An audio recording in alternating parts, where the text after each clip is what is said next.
Здравейте, здравейте!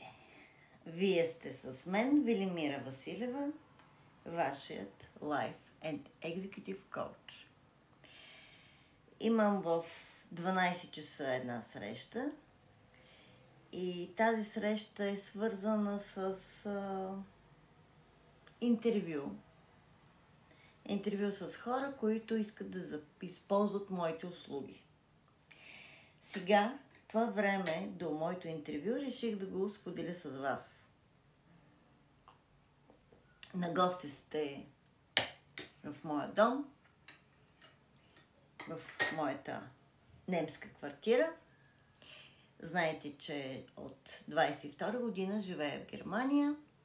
В рамките на една година уча немски език, предстои ми изпит и по тази причина в един момент спрях да излъчвам.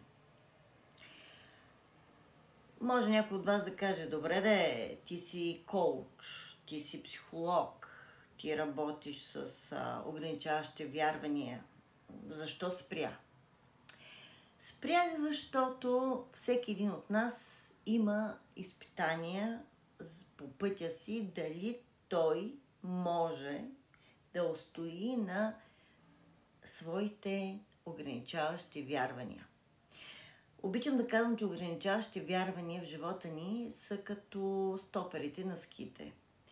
Ако някой от вас не е карал ски, всички ски имат отзад едни шишчета, които ако не се вдигнати, колкото да искаш ти да се пързалиш, няма как да се случи. Днеска мислех да ви говоря за нашите мисли. Толтеките са казали нещо преди аз да се родя.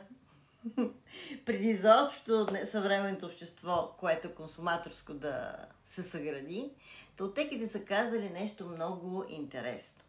Те са казали: внимавай в мислите си, внимавай в изказа си, внимавай в действията си. Но забележете връзката мисъл,